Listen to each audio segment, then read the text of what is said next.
Getting into week 11 now. What's going on, everybody? Hey, we got some pretty decent running backs to pick up, maybe just for 1 week, but we'll talk about it here. And a DST that could win you 3 straight weeks if they are hopefully available in your leagues. Adam Azer, Dave Richard, Jamie Eisenberg. Jamie, where are we on the waiverometer for this week? What do you think? It's a good week. It's a week where there are quarterbacks for people who need quarterbacks, because we know that's probably a position, certainly in 2 quarterback and super flex leagues, that you could be scrambling for some options. There are, like you said, some good running back options for 1 week, maybe a little longer, depending on who you're looking to pick up. There are, as always, a lot of good number 3 wide receivers and potentially one great tight end. Who hurts? Yeah. It's funny how we flopped. We were so excited about Goddard. He's been such a dud for 2 weeks. Now it's like, hey, let's get Zach Ertz back. You guys think he's going to play this week? That's what the Eagles think. He's eligible to come back off the IR. Yeah. So he's got a chance to play this week. This is a Halloween week on the waiver wire. There's going to be a little something for everybody. Oh, all right. Little Reese's Pieces here, little Snickers there. Hopefully no Butterfingers. Oh, definitely. Well, who would be? I wonder who the Butterfinger would be this week. All right, we'll figure that out. Find one.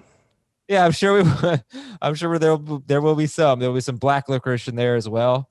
That kind of stuff. Here's your stat of the week. Candy corn. That too. The Packers have allowed 100 yards or a touchdown to a running back in every game this season. So which Colts running back will it be? Will Naeem Hines be the peanut butter cup? I hope so. Candy corn? Just give us some clarity. I mean, that's right. the one thing. Like, just let us know with how this game unfolds. Like, it's easy to dump Jordan Wilkins. Like, you can move on from him. But, like, I'd be happy if they just gave Hines all that work like they did last week, because then we know. And then we don't have to start Jonathan Taylor anymore. Would you be happy if you knew going into the game that it was Hines and Taylor working together instead of Hines, Taylor, and Wilkins working together? Of course. You'd have a little more confidence to start those guys, right? I wouldn't start Taylor at this point. I don't know if I can get away from him as a low-end number 2 running back just based on how bad that Packers run defense is. But that's what I'm thinking is going to happen, because Wilkins has been a bum. And they've got to get something going with the run game. They can't just ignore what Naeem Hines did on Thursday. So I am wishing, hoping, praying, dear Frank Reich, here's a little love letter to you. Aww. Your glasses look so cool when you're standing on the sideline with that mask shield over your face. Please use Naeem Hines more, and I'll send you 2 peanut butter cups. I'd rather he use Jonathan Taylor more, quite frankly, but either one. Well, when he's tried using Jonathan Taylor more, he's averaged 3 yards per carry and has sucked. So I think that they've got to use more than one guy. They've all averaged the same. I mean, it's 3.7 to 3.9 for all 3 running backs. But at least Hines gives you juice as a pass catcher, more so than Taylor. Taylor's been okay. They just haven't given him enough work as a pass catcher. All right, so let's get to our top priorities here. And young Ben, what are we promoting today? We are promoting. Let's see what I sent over to you. We are promoting HQ. A Twitch stream. Twitch. Yeah, Twitch stream tonight at 8 p.m. It'll be me and Adam for a couple minutes, and Jamie will hop on, and we will give you all the waiver wire priorities, just like this show, but we'll also answer all of your questions. So who to drop, who to add, we'll get you there. But also HQ, watch HQ at noon on CBS Sports HQ, but also you can watch on demand on the CBS Sports app on your OTT device. Just go to the CBS Sports app, scroll down until you see Dave, Jamie, Heath, Adam's pretty faces on your TV. Click the play button, and there you go. You can watch every single episode of CBS Sports HQ FFT on demand. I don't know, man. Jamie might be there for the whole time tonight. Could be a little rainy today in South Florida. T-ball might get rained. No, we're I'm waiting to find out about All-Star practice now. We won the championship. You won? We won the championship on Saturday. Nice. Team that beat you like 3 times or whatever? We beat the team that beat us 3 times. We had great game plan. The coaches, not myself, but the coaches had a good game plan. The kids executed it to perfection, and we won the championship. The 2 seed upset the 1 seed.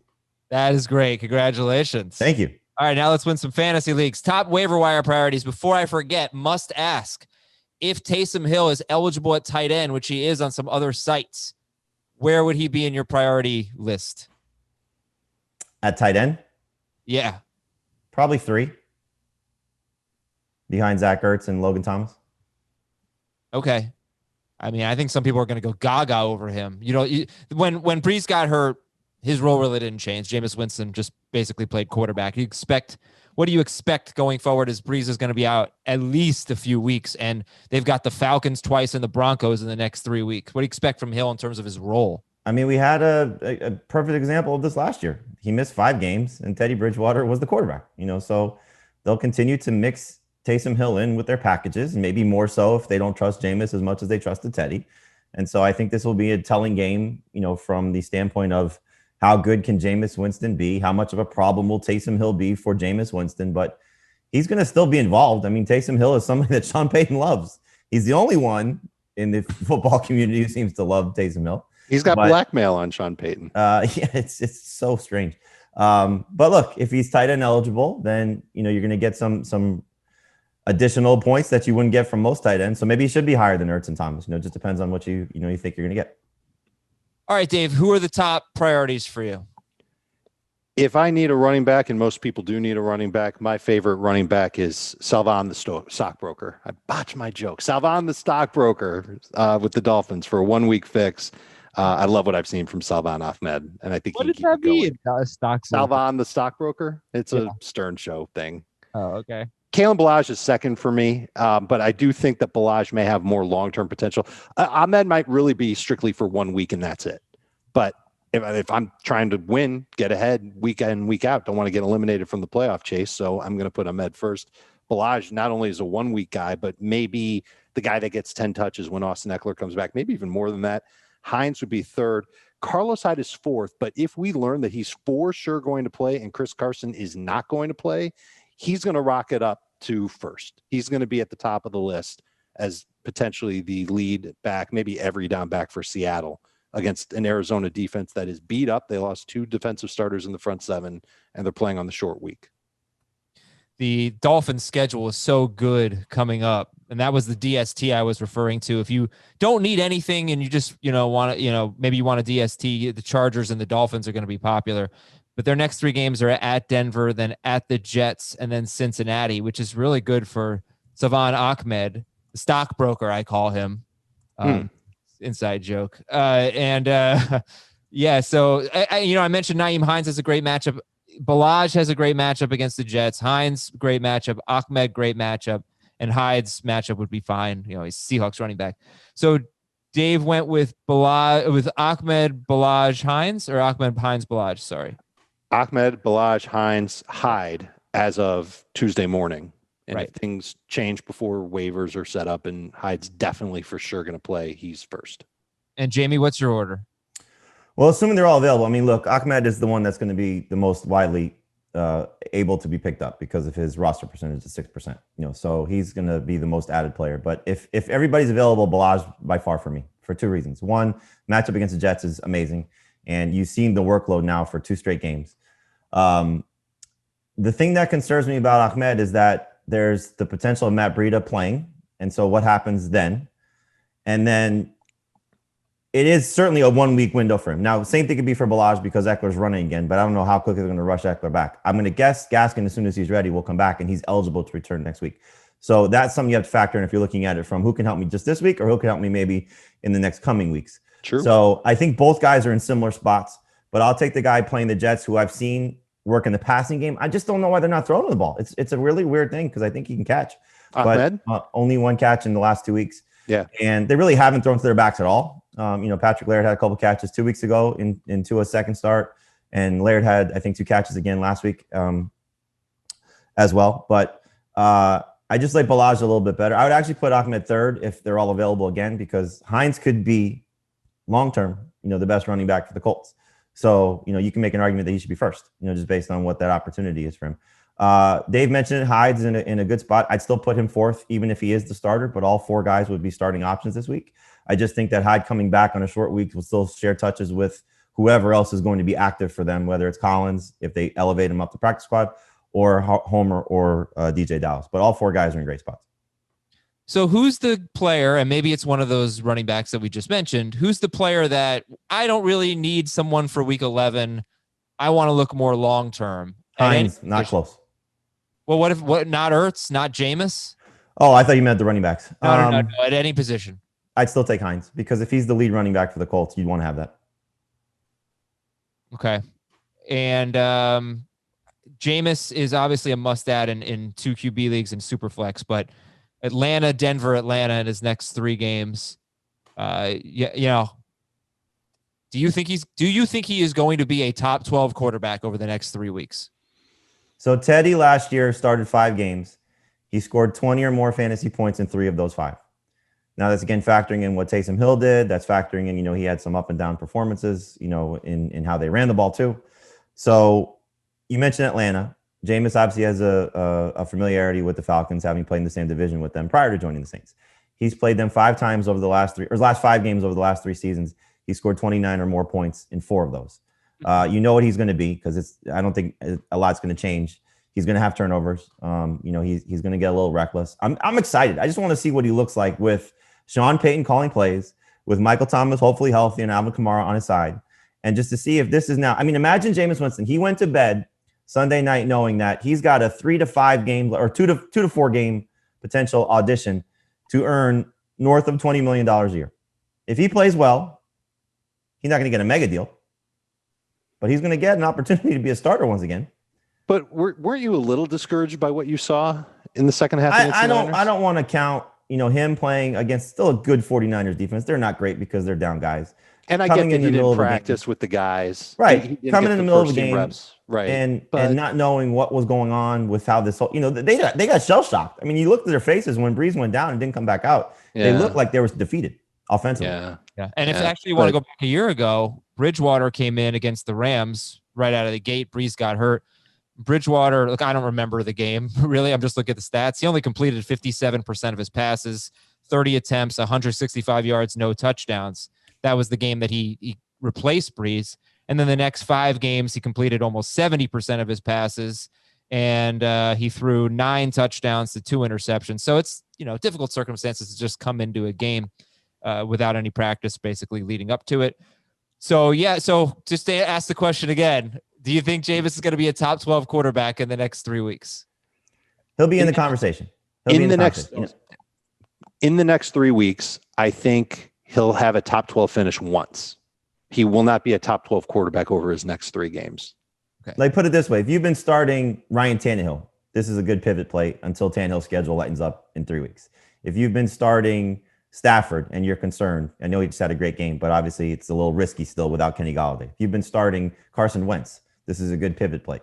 Jared Goff, knowing now he has to play Tampa Bay coming off a bad fantasy game. This is a good pivot play. Now, are these drops, Jamie, or are these roster both of them and make your decision? I think it depends on what you can carry. If you can't carry 2 quarterbacks or, maybe this is your third just to see if have some sort of rotation, I would drop those guys for Jameis Winston. Man. And also, look, he's not going on IR, so it could be 2 weeks. Right. Breeze could come back in 2 weeks and say he's fine. Yeah, it's just a punctured lung. No, it's funny. It's like sounds like the word broken ribs and a punctured lung. And he kept playing. He kept playing through it. He was good. He was good. Imagine, I don't know if I could do a podcast with a collapsed lung. He's out there playing football. Look, he had 5 targets to Michael Thomas in the second half. And again, second half, didn't practice with the starters, all that stuff. First throw was good. 2 end zone targets were way off. Another one should have been picked. Another one was off. And I know what Jameis Winston is. And if the Saints are going to say, all right, just take care of the football and be a game manager, do what Breeze did. He's not as accurate as Drew Brees. And they have so much confidence in Jameis Winston that they wouldn't even name him the starter when asked on Monday. So I don't know if that had to do with Breeze, though.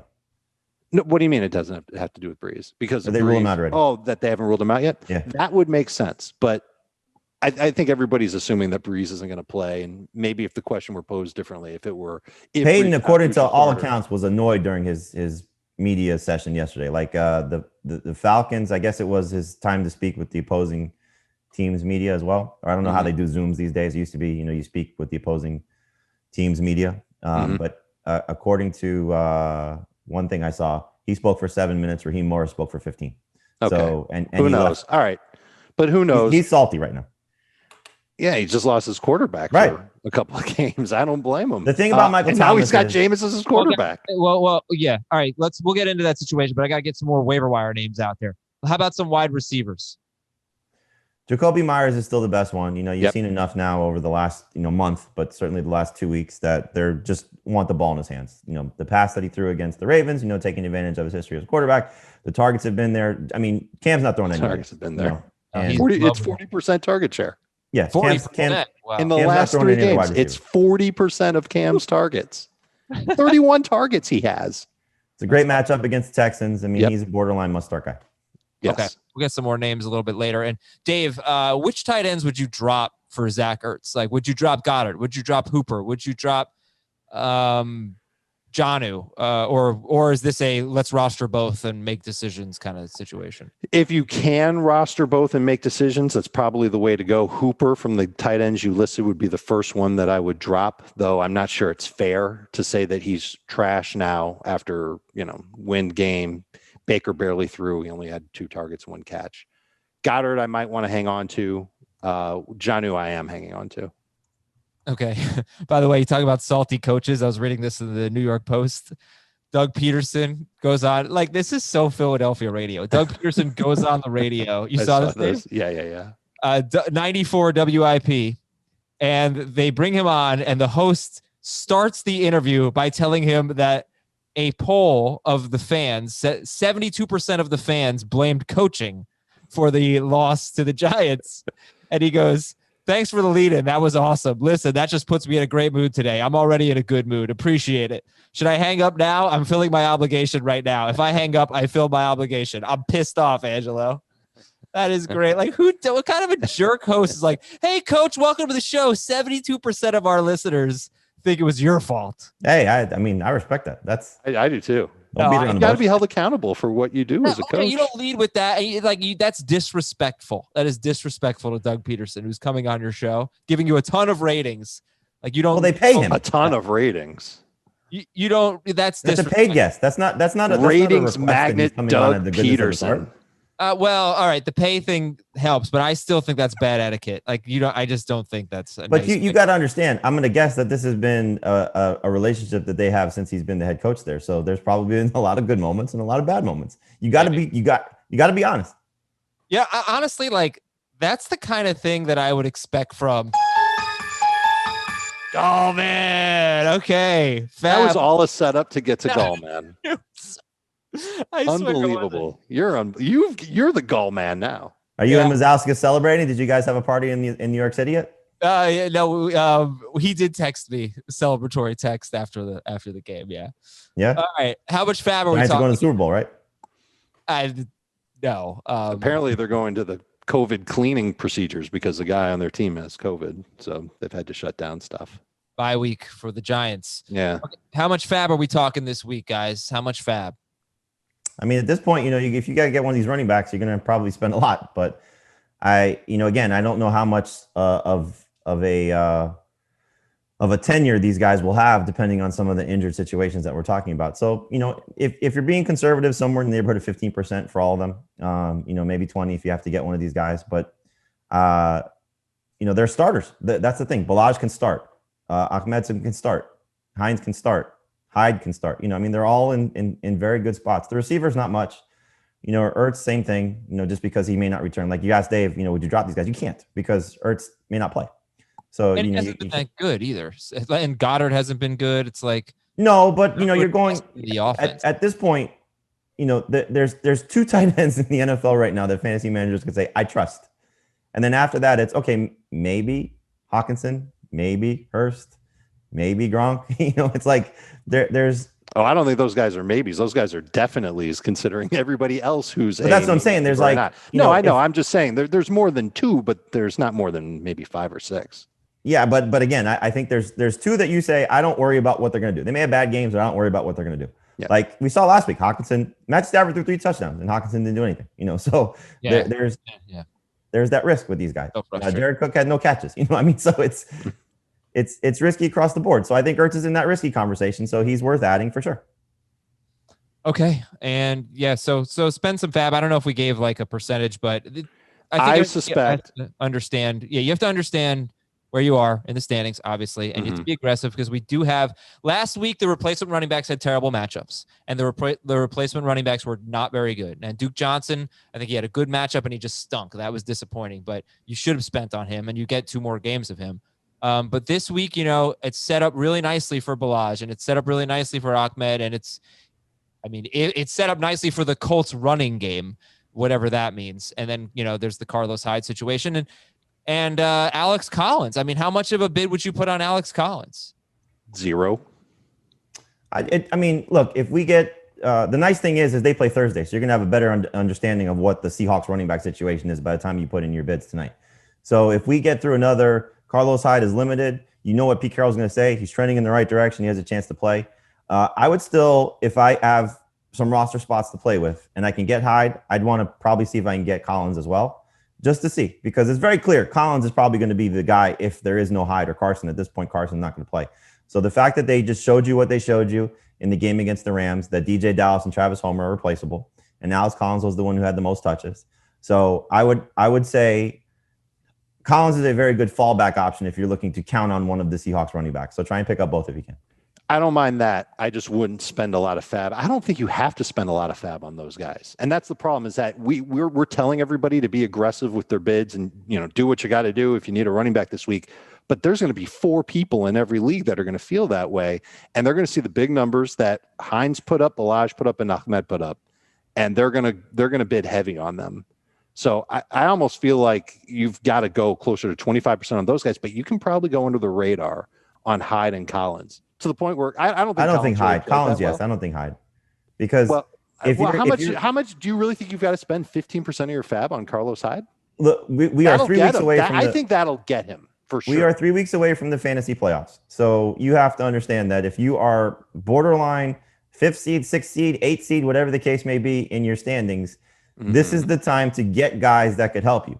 And we know what the Seahawks are right now. Chris Carson hasn't played in 3 straight weeks and maybe not close to playing this week. And who knows if it's 2 more weeks. If you can get Carlos Hyde, knowing that he could be the starting running back for the Seahawks for another 3 or 4 weeks, that's something I think you got to buy into. So it's just depends on, at this point, like we could say suggestions for FAAB, it's really meaningless because every person is in such a different spot. So it's just a kind of generic recommendation of, if everybody is sitting still with 50 of their 100 or 25 of their 100, this is kind of the sample size of what you have to tell them. Okay. But I'm saying that Hyde is going to go for less than those other 3 running backs. Agreed. He will go for less. But I think also, you get past Hyde, there's still a Michael Pittman who knows what he's going to be coming off their bye week. Okay. It's not a terrible matchup against the Chargers. Rex Burkhead has replaced James White as the pass catching guy. He's somebody that's been very productive the last 2 weeks, and he has a great matchup as well. So, those 2 are interesting from the standpoint of, if I can't get one of those 4, then maybe you go through and get one of those 2 guys. And then, of course, we have to touch on the shallower league guys like Wayne Gallman and Damian Harris. They might be available as well. And Damian Harris, just real quick, over the last 3 games, oh, man, I'm not going to be able to find this in time. He is like the number one. No, he is you know what that is, Dave? No. That's Billy Madison. Come on. Oh, Damian, he's the number 10 running back per game in non-PPR and number 29 in PPR. Is wild over the last 3 games. He's had a touch share of 55% or more of the Patriots run backs 3 of the past 4 games. 65% last week against Baltimore. That's crazy. Okay, cool. So we got to talk about him, and we got to talk about a lot more players. We have to talk first about Lightstream. All right, Lightstream is a great service if you're dealing with credit card debt. The average interest rate on credit card debt is over 18% APR. Have you looked at your interest rate lately? Lightstream can help you refinance your high-interest credit card balances and save with a credit card consolidation loan from Lightstream. Rates start at 5.95% APR with autopay and excellent credit. And the rate is fixed, so it will never go up over the life of the loan. And there are no fees. You can get a loan from $5,000 to $100,000, and you can even get your money as soon as the day you apply. The whole purpose of Lightstream, the reason why it exists, is to give people who have good credit a break. Okay, Lightstream believes that people with good credit deserve a better loan experience, and that's exactly what they deliver. And our listeners, in addition to just having a good interest rate from Lightstream, you can save more. You can get an additional interest rate discount. And the only way to get it is at our URL, lightstream.com/FFT. That is lightstream.com/FFT. Lightstream.com/FFT. Subject to credit approval, rates range from 5.95% APR to 19.99% APR and include a 0.5% auto pay discount. Lowest rate requires excellent credit. Terms and conditions apply and offers are subject to change without notice. Visit lightstream.com/FFT for more information. All right, news and notes. Drew Brees, going to miss a few weeks. Andy Dalton expected to play this week. Teddy Bridgewater is day-to-day against the Lions. If it's not him, it's P.J. Walker, likely. Yes. XFL MVP, presumably, P.J. Yeah. Walker. Carlos Hyde is expected to play, trending in the right direction. Chris Carson, we're not sure. They play Thursday. Tyler Lockett has a knee sprain. That's something to keep an eye on. It was deemed minor, but Thursday game. Zach Ertz off IR. Sam Darnold out this week. Drew Lock has injured ribs. So you could be getting, remember when Joe Flacco and Brett Rippon played against was that? No, that was Darnold and Rippon. Never mind. But you are going to get Flacco and you might get Brett Flacco did come in that game. Yep. Yes. And then Darnold came back. John Brown tweaked his ankle, but they're going into their bye week, so hopefully not too serious there. The Rams, left tackle Andrew Whitworth out 6 to 8 weeks with a knee injury. You can drop Whitworth, but that's a big deal. Too. Yeah. So that's a big loss for them. It's disappointing. And just in time for a matchup with the Bucs and their big D line. And they're blitzing. I mean, yep. Bad timing. Taylor Rapp, their safety, Rams safety, he's out 3 to 4 weeks. Antonio Brown broke a security camera through a bicycle. Is this not this week? Right. But apparently the NFL didn't know about it before he signed with the Bucs. Is this something that could lead to him missing time, you think? It could, I think, if I saw it correctly, that if it's a violation of his probation. The Bucs said that they were aware of it, at least according to reports. So just something you want to keep an eye on. But obviously, just it's so interesting to see all the beat writers of the teams that he's been at saying, "Oh, I'm shocked. Oh, wow, that's interesting. That's new." So just something you want to keep in mind for you, Antonio Brown fantasy managers. Okay, and Matthew Stafford has a good chance to play this week. There was a really cool story. Ben Volin, he writes for the Herald or the Globe? Boston Globe. Cool story in the Globe about how NBC Sports had footage of Jacoby Myers throwing a touchdown, or his high school quarterback footage. And it was kind of a cool insight into what producers are looking at going into the games and why they were ready for him to potentially throw a pass. So you can check it out. I think if you just look at Ben's Twitter feed, there's probably a link in there. And finally, 3 Kansas City offensive tackles are on the reserve COVID list. We don't know if they tested positive or they're just a close contact, but they could be without 3 offensive tackles this week. They'll win anyway. Big game, though, against the Raiders. All right, we said that last time they played the Raiders and they didn't win. They'll win. The Raiders had I won't play the music, the gall to circle the stadium in their buses. Yeah, but there's no way the Chiefs are losing. Oh, Eddie Reed off the bye. All right, top 3 at each position. Jamie, top 3 quarterbacks. Well, this is a fun list. You got Jameis Winston, and then I have Phillip Rivers second for now, and that's with the thought of Jair Alexander and Kevin King both being out, because I don't think it was a fair example of what this Packers pass defense looked like last week against Jake Luton in the win. But I have Rivers. He's playing really well. Home game. I think they're going to have to score points. So I like Rivers second. But Rivers, Smith, and Kirk Cousins are kind of all in the same boat of, oh, no, do I have to start one of those 3 guys if I can't pick up Jameis? But you also have the great Joe Flacco and Andy Dalton. This is a terrible week for quarterback. Wait a minute. So it's Winston, Rivers, Smith, Cousins, Dalton, Flacco. Dalton. This is a hell of a list for 2017. I know. I was just thinking that. It's crazy. This is such a throwback. But you know what, though? If you look at it, Rivers has scored, it's 18 in 2 of his last 3, but he could have had a much bigger game last week. He was over 300 yards, had a touchdown. 2 of the 3 prior to that, the one against Baltimore, he was bad, but he was over 20 plus fantasy points. I don't remember exactly what it was. Smith has the most passing yards over the last 2 weeks was 715 on 87 pass attempts. Cousins, as bad as he's been as he didn't even start that first game. And he didn't start that first game. You're right. Cousins, as bad as he's been, at least by the perception, 21 or more fantasy points, 3 of his last 4. And he actually has 2 games over that span with 36 pass attempts. And the last time we saw Joe Flacco, he went for 26 fantasy points against the Patriots in that game on Monday night. So all these guys are playing good for who they are and what we think they are. Plus, the matchups aren't awful when you look at it. I mean, Smith against the Bengals could be really good. We just saw what Ben Roethlisberger did to them. Cousins as the Cowboys. Chargers, we've seen what their defenses look like of late. Rivers, again, facing that defense, if they don't have their, top 2 defensive backs, that could be a really good situation as well. Yeah. Cousins has been very efficient. And we know, like we talked about this 2 weeks ago with Roethlisberger, we were like, gosh, how many times is Roethlisberger going to throw? 3 straight quarterbacks against the Cowboys have thrown for less than 200 yards and like 25-ish pass attempts. And then Roethlisberger, it was a close game and he had to throw a ton and he lit them up. If you throw on the Cowboys, you're going to be successful.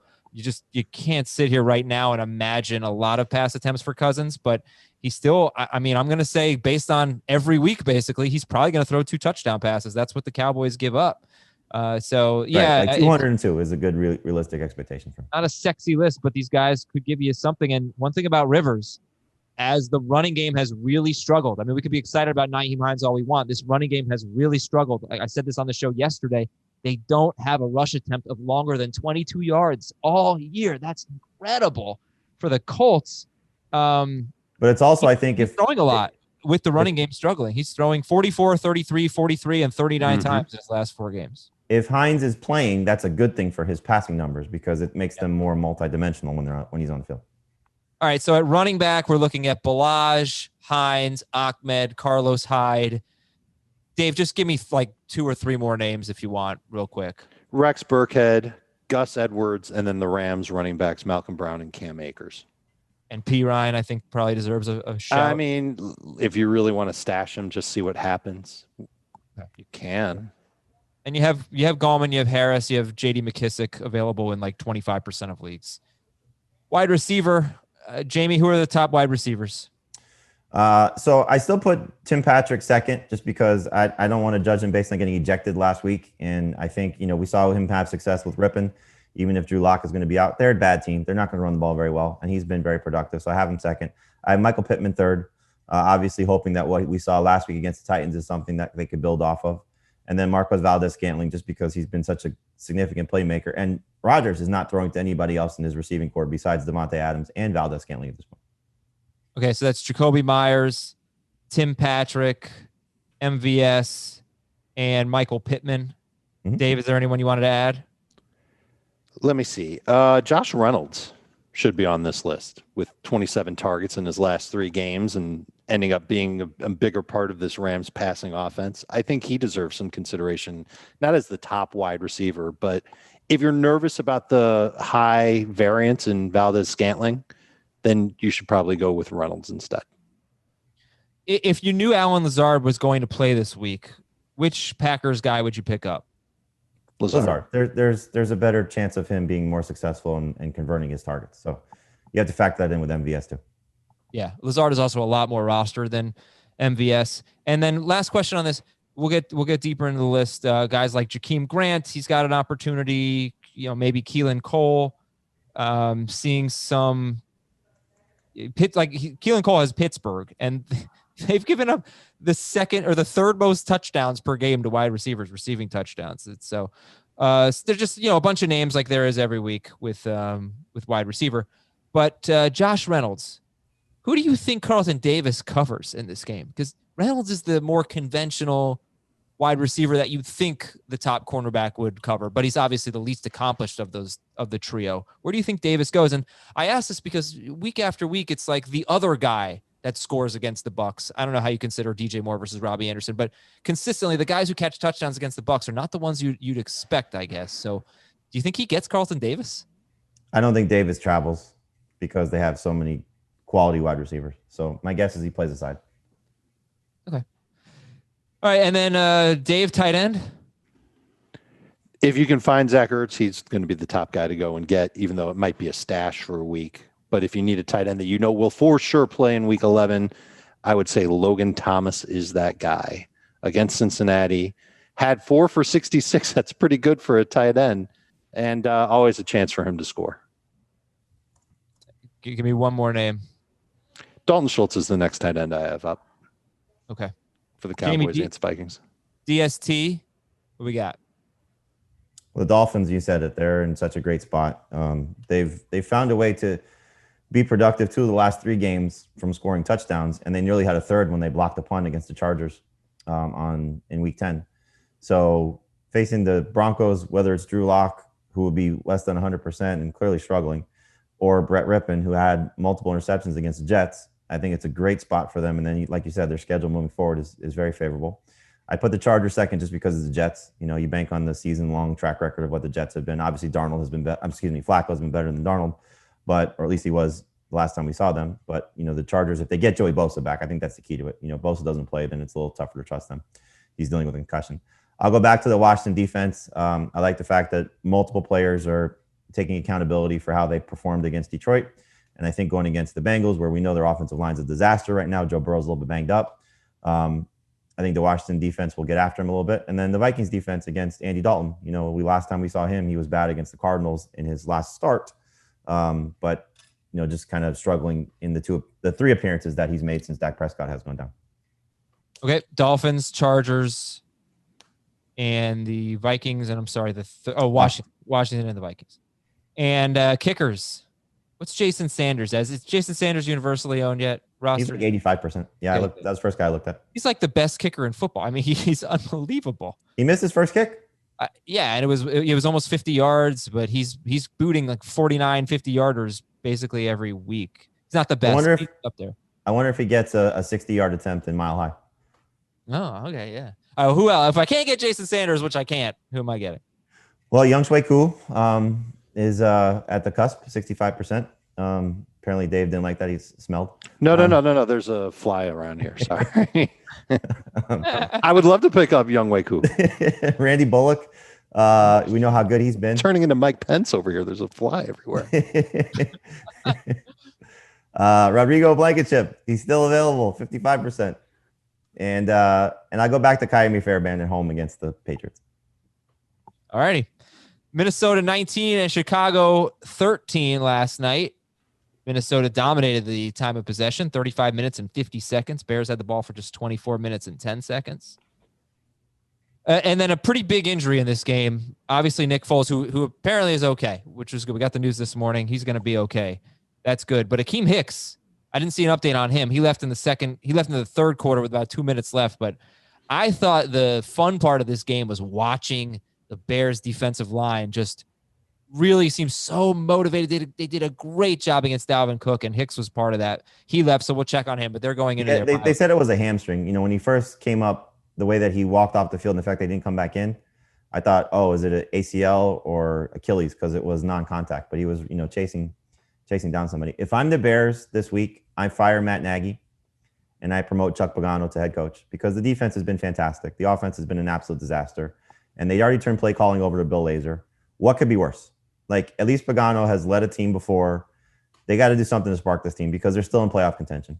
And so it's inevitable Nagy's getting fired if they miss the playoffs. I would put Pagano in charge because their defense has been great and see if he can turn this team around and get them to the playoffs. Dave, what's some fantasy takeaways from this game? Don't trust any Bears. Allen Robinson? I mean, look, if Foles is out for the rest of the year, we've got Tyler Bray. That's going to be a challenge even for Allen Robinson. Okay. All right. Fine. Robinson's probably the only one that you'll feel okay starting. He's fine. I mean, the note was that he has a hip pointer and he's fine. Okay. So whatever, even if he's fine, I still don't know if he'll stay fine because that offensive line is terrible. And I would have, 9 targets was nice, but still 6 for 43. He's not getting downfield as much. I'm nervous about Allen Robinson. And I don't think there's anybody else on this team that you can confidently trust. And for the Vikings, look, I thought Adam Thielen was going to have a bad game. And it was based on just how running backs, when running backs go off for Minnesota, Thielen really doesn't do very well. And the Bears defense stepped up. And Cook had like 14 PPR points. So he was almost at that threshold that we measure that that correlation by. And then Thielen went up. The first touchdown was insane, where he catches it with one arm. That great throw, good coverage, just great play. And then he had a second touchdown on top of it. So it'll make you encouraged to start Thielen moving forward. And Justin Jefferson, man, when he gets the targets, he is awesome. Yeah, he's got 3 games with more than 5 targets. He's got 100 yards in all 3 of them. You would think the Vikings would just like pick up on that and say, okay, let's start throwing that guy the ball a little bit more. Like there's no question that in time he's going to be their number 1 receiver. Their if he's not already successful. And we make fun of like they don't throw the ball that much, but they're turning their season around, and they're doing it mostly behind Dalvin Cook, who had 30 carries in this game. They just ran a ton of plays, I guess. Mm-hmm. Or I don't know, maybe they didn't, because it's only 66 between him and Cousins' pass attempts, but they had the ball a ton. Anyway, Jamie, how would you rank the 3 relevant wide receivers in this game, rest of season? Robinson 1, Thielen 2, Jefferson 3, but they're all close. Is now the time to sell Justin Jefferson, because like this is what he does. He's super boomer bust. Yeah, but I think most trade deadlines have passed already, so I don't know how much you're gonna, what you're able to do at this point. I haven't had a trade deadline pass yet. So it's Thanksgiving. Yeah, it's right around then. I don't think you're going to get a ton for Justin Jefferson, unless it's a dynasty league, in which case you will, but you shouldn't. So I don't know. I don't see people overpaying for Justin Jefferson. What would the order be right now of the rookie wide receivers in a rookie only draft? Oh goodness. Take CeeDee Lamb. Like I still love the talent of CeeDee Lamb. No, for rest of career. Oh, for the rest of this season or the rest of their careers? The rest of their careers. Right. So we're doing a dynasty rookie draft with receivers right now. Right now. Lamb. I still think I'm taking Lamb first. Agreed. I don't know if I'm taking Judy second. I think I might take Higgins second. He's been great though. I know, but T. Higgins hasn't. He's been outstanding. Well, Claypool's been great. Jefferson's been great. I know. I'm taking Jefferson second. Higgins really is impressing. I agree. I think can we get Mike Mayock? A stud. Can we get Mike Mayock to this draft so he can take the wrong guy? That'd be wow. Well, look, you never know how it's going to turn out, but you're seeing all the success of the rookie wide receivers, and you took Henry Ruggs first, and that just doesn't. He's also been hurt, so factor that in. I know. But Al Davis liked it. Here's the way it went in the rookie draft that Dave and I are in the league together, and it'll be interesting to see the order. Back in August. This is back in August. Back in June. Or no, it was after the draft, right? Yeah, May or June, I think it was. Okay. So I think Dave had the first one. I took CeeDee Lamb. You took Lamb. And then I believe Jerry Jeudy was second. And then I think Ruggs was third. Yeah, but Rager went in the first round. Yep. Who I still like long term. I got Jefferson with the last pick in the first round. Where did Higgins go? Early second? Higgins went in the second round. Yeah. Who was high Claypool on in the Jefferson second in the offseason? I can't remember. You were. Oh yeah, this guy. All right, so here's the order. It went Lamb Mordahl to Dave with the 4th overall pick. Then Jeudy was the 6th overall pick. Ruggs was the 8th overall pick. Rager the 9th overall pick. Ayuk, which was a little bit of a surprise, was the 12th overall pick, and he's been very good. Mm-hmm. And then I got Jefferson at 14. Then round 2, it was Pittman and Higgins, and then Chenault. So very good class. Just an unbelievable class. Did we talk enough about Pittman on today's pod? No, let's do it. Let's go to the waiver wire. First, the Dropometer. Jarvis Landry, 0 to 10. That was bad. I don't want to judge him yet because of what the weather's been. I think you drop him, you're going to regret it. How about you judge him based on what the season has been for him? Yeah, but this very is good. We haven't seen a game in good weather without Beckham yet, so I don't want to judge him yet. Okay. Robert Tonyan. Oh, 10. Jamie, can you please show Dave or tell exhibits to Dave how to make the noise? There you go. Carson Wentz. 8. I'm not ready to a 5 on Wentz. Leonard Fournette. 0. Yeah, it's like a 2. Okay. This one's funny. I don't even know why it's on here. Drew Lock. Well, because he was pretty good before 12 last week. Yeah, 10. Derek Carr against the Chiefs this week, and then at Atlanta, and then at the Jets. 0. Okay. Man, they're just such a run-heavy team. They're the new When they can run, they will. Right. Yeah. I mean, not this week. Jonathan Taylor, Dropometer. 0. -10. Yeah, we get a lot of questions. Had to bring it up. Ryan Tannehill at Baltimore, at Indianapolis next 2 weeks. Well, if we're cutting Tannehill, but we're holding on a Carr, then I've got questions. I think both of those quarterbacks are in the category of you can cut them if you. I'm not playing Tannehill against the Ravens after coming off a loss, and I'm definitely not playing him against Indianapolis, where I just saw him struggle, and he's been bad since his offensive line has fallen apart. So I'll wait for those games in week 13 and 14 because most people in leagues will not be picking up Ryan Tannehill, so I can get him then. I'm not carrying Ryan Tannehill now. But you're going to carry Derek Carr. Do you think he's going to be a top 12 quarterback this week against Kansas City? Oh, for sure. That's the highest over-under of the week. It's going to be a shootout between these two teams. Carr went for 29 against the Chiefs the first time. He sure did. Absolutely. I don't necessarily agree. So I'd like to think that I could cut Carr this week and then come back to him after this week. Yeah, I don't know. I'm starting Derek Carr this week over Tom Brady. I want to be really I don't love Brady, but I'll take him over Carr. Carr over Brady. I want to be really excited about that game, but I fear it's going to be a blowout. Bloodbath. Yeah, well, I think Kansas City's pissed and they're gonna crush them. But it's a home game. It's Sunday night. That's really fun. And Tampa Bay said that about the Raiders though in almost all these games, right? Yeah, they've been really good. This will be a real test. They don't even have to win. Just compete and show that you're on the same playing field. I wish there were fans for this game. That would be really fun for Las Vegas. All right, waiver wire, quarterbacks. So let's go to these 4 guys who are rostered in 71% or more of leagues. Just real quick for the shallower leagues. You've got Derek Carr against the Chiefs. You've got Tua at Denver, Stafford at Carolina, and Cam Newton at Houston.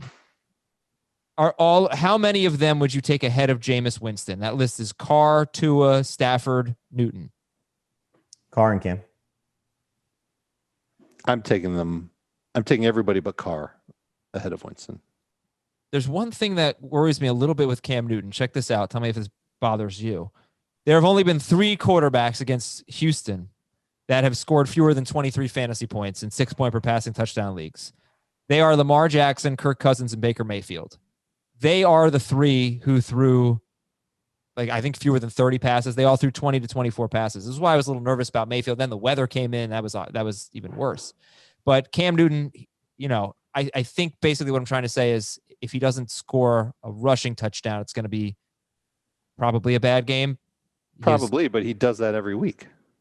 He does, but he scored one last week and he only scored 18. But I don't know. I mean, yes, Houston has been really bad, but the 3 quarterbacks who haven't thrown a lot have not had good fantasy games. Well, I mean, throw out Baker. Okay. Then it's Lamar Jackson and Kirk Cousins. I throw out Cousins too. I mean, he's better than Cam Newton, isn't he? But he doesn't. As a passer, sure. Yeah. All right. I think it's easy to start Cam this week. Okay. So Cam and Carr over Winston? Yep. Okay. No, I've got Winston ahead of Carr as of now. Okay. If Galladay came back, would you start Stafford over Winston? Yep. I'm starting Stafford over Winston anyway. Oh, all right. How do we feel about Tua this week at Denver? I think what you got last week is probably a fair comparison.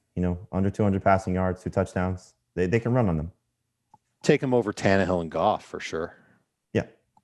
So Tom Brady appears to be a difficult call against the Rams. Starter, but I mean, the Rams right. Okay. So not going to be 4 touchdowns again. With that said, would you start any of these guys over Tom Brady? Phillip Rivers, Alex Smith, Flacco, Cousins, Mayfield? No. Deep leagues, Andy Dalton gets Minnesota. They are 29th against quarterbacks. PJ Walker gets Detroit. And we will move on to the running backs. We've covered a lot of this, but the shallow league guys at running back are Gallman, McKissick, and Damian Harris, 71 to 77% rostered.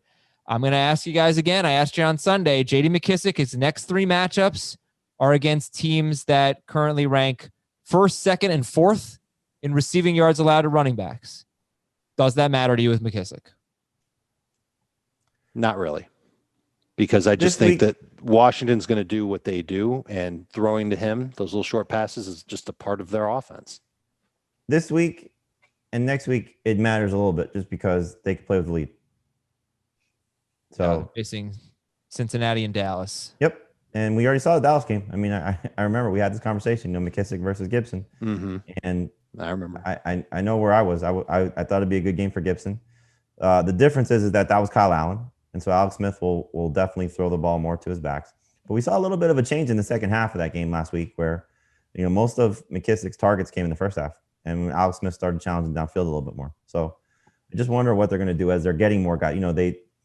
They're not good fantasy options, but this is where team and fantasy and reality split. Cam Sims, Steve Sims, and Isaiah Wright, were big factors for the Washington offense.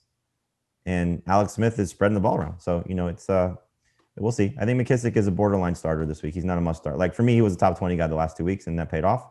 I don't love him as much this week against the Bengals. Yeah, I give the stat every week about the Bengals. If you get 7 targets against the Bengals, you're almost certainly going to have a good game. It just keeps on happening. And it's usually 2 wide receivers that do that every week, basically. And I'm hoping this week, for fantasy managers' purposes, that it's McLaurin and McKissick who's basically acting as that second wide receiver. And Could the be Bengals, Thomas has just been on the cusp. He's 6 targets each the last week. Could be. Don't you think this has a chance to be a high-scoring game? Certainly a competitive game. I don't think the Bengals are going to get trounced. No. I mean, Washington. Right, and so I think that helps McKissick too. the Bengals are winning. Okay. Close game. Well, and so the past 2 weeks, we've seen Washington fall into a big hole early and then claw their way back with Alex Smith doing most of that work. And last thing, the Bengals have not been great against pass-catching running backs in their last 4 weeks. They were great early in the year. They've been solid the last 3 or 4 weeks. Okay. Yeah, I think, look, McKissick is a very good start in PPR. I just don't love him as much as I have the last 2 games. Ballage, Hines, Ahmed, Hyde, Rams guys, Malcolm Brown, and Cam Akers. Do you feel like Cam Akers is the one who has the best chance, even if Darrell Henderson? Who's the of the 3, the one that has the best chance to become a fantasy star or a fantasy must start? I mean, they kind of tipped their hand coming off their bye week. It's been a lot of that with these rookie running backs. You saw it with Detroit. You saw it based on injury with the Ravens, and you saw it now with the Rams that, they gave him the most carries in that game. So they're trying to get him going. I go back to Jordan Rodriguez, who covers the Rams for The Athletic, and she said by the end of the season, Akers would be their best guy. And so, maybe that's the case for them moving forward. Now, losing Whitworth and some of their matchups don't necessarily help that. But the way that I have it written is I want Malcolm Brown of the Rams running backs this week. He's my favorite of the 3 because they're probably going to be chasing points. You can't run on Tampa Bay, and he's the one involved in the passing game. Plus, he's the one that works at the goal line. But long-term, I'd rather have Akers, So, you asked the question, Adam, if you're just looking long-term at these guys of the players who are available, especially if you're going running back, he might be second behind Nyheim Hines because, again, Ballage has got an expiration date when Eckler's back. Ahmed has an expiration date when Gaskins is back. And, Hyde, same thing when Carson's back. But Hines could be the lead running back for the Colts. And it wouldn't surprise me if Akers is the best running back for the Rams. But at best, he's probably a flex. Okay. So Michael Pittman said 27% roster. We got a report last week that the Jets were going to kind of turn to him and audition him and see what he can do. He's facing Baltimore. If Baltimore doesn't have Calais Campbell. No, he's facing the Chargers. Oh, he's facing the Chargers. I'm sorry. Yeah, that's the reason to like him. Yeah. Baltimore this week. Who do they have? Why did I screw that up?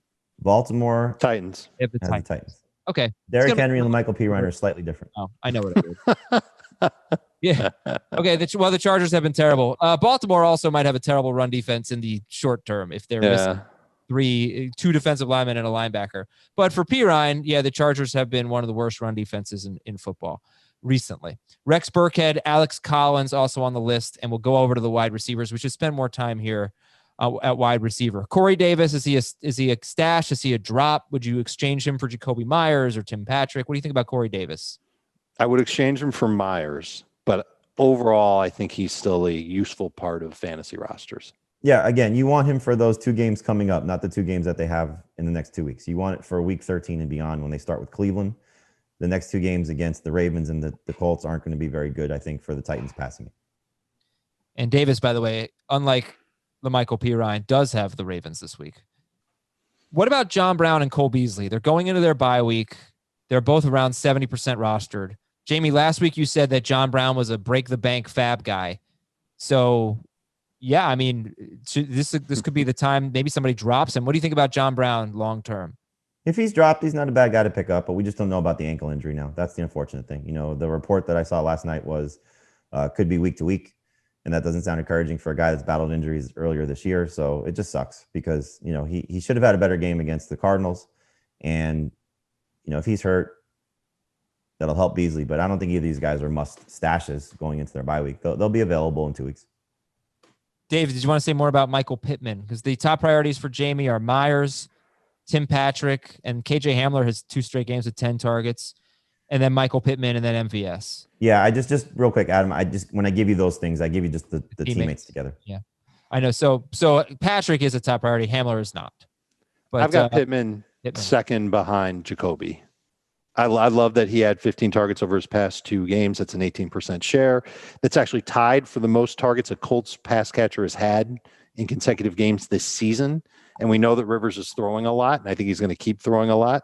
And Pittman, not only is he, big, rangy, short area target, but he can make some bigger plays downfield. I learned a lot from that game about him on Thursday. So I'm encouraged by where he could be moving forward.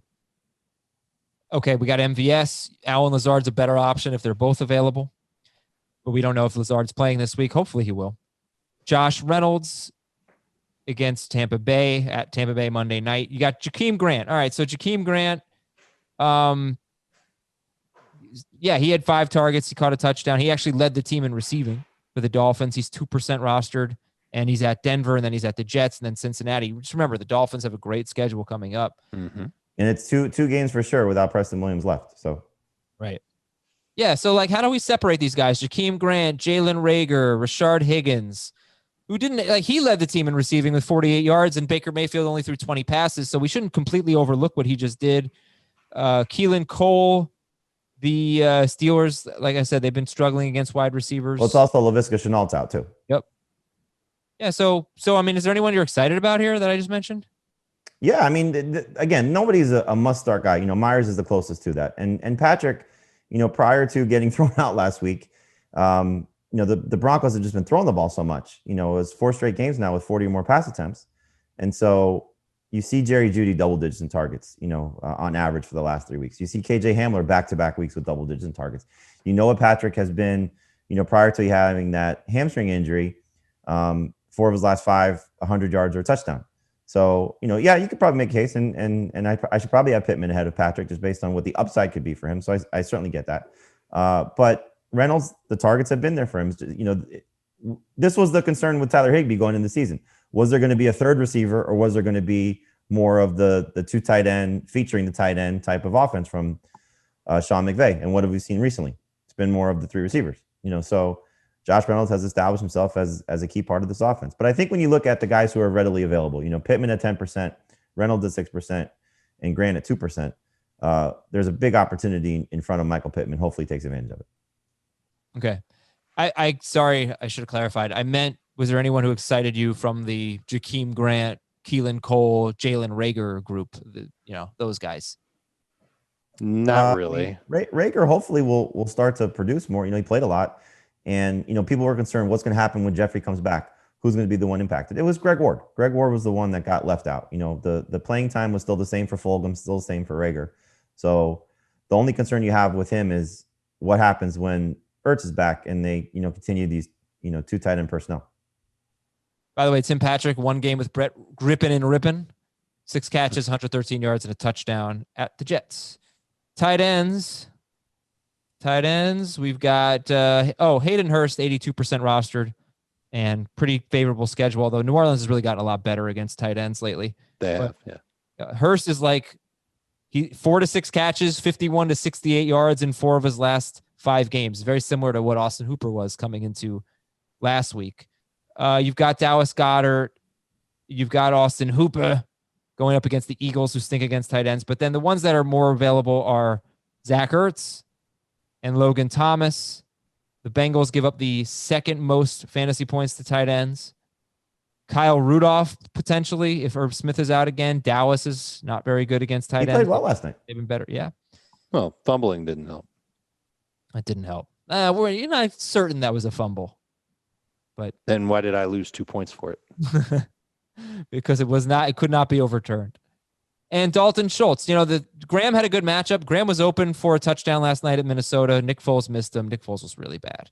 That would have been, if he had caught that ball, that would have been 79 yards or a touchdown to a tight end in 5 straight games by Minnesota. So that's Dalton Schultz's matchup. Do you guys see a reason to keep Jordan Reed or pick him up going into a bye? No. If you're going to pick him up, do it on Saturday. So then you just stash him over the weekend, and then bam, you got him on your team for next week. Okay, was there anything else you guys wanted to say about? He is a beat the waiver wire guy. You can already put that in your notes for Friday's show. All right. I'm just curious with Samuel. Schultz did not connect well with Dalton in the one game that they played together in the Arizona game. It was more Garrett Gilbert and DiNucci for Schultz. Which is weird because it's the Dalton thing. You would think if anything would lead to a connection, it would be a similar name. Roadhouse. So, what's that? Roadhouse. Roadhouse? Yeah. Do I get that? Right now, I don't. Patrick Swayze's name was Dalton. Was Dalton? Mm-hmm. That is a ridiculous movie. It is like unbelievably violent. They just murder each other. Great. Basically. I saw for the first time just a few months ago, I'd say. I was like, what is this? I thought this was going to be like a cheesy 80s movie, and it's just really violent. Guess what I watched last night at midnight? What? Do it. Do the impression. Do it. I can't. I see the whole thing just thinking of you. Oh, this is a great movie. I could watch that like anytime. I started watching The Undoing. You remember me from the breakfast buffet? Oh, yeah. We'll have to talk about The Undoing in a little bit because that show seems awesome. DST is Dolphins, Chargers, Washington, Vikings, Browns, Kickers, Koo, Bullock, Blankenship, Fairbairn, Gonzalez. And that is it for today's Waiver Wire show. Jamie, are you watching The Undoing? I know you watch everything on HBO. I am not yet, but I will. It looks good. Only one episode in, like enthralling. Dave, watch it. Okay, bye, everyone. Thanks for listening. We'll talk to you tonight on Twitch. See ya. Want more of the Fantasy Football Today podcast and nonstop year-round fantasy advice? It's simple. Hit the subscribe button and hang with us all throughout the year.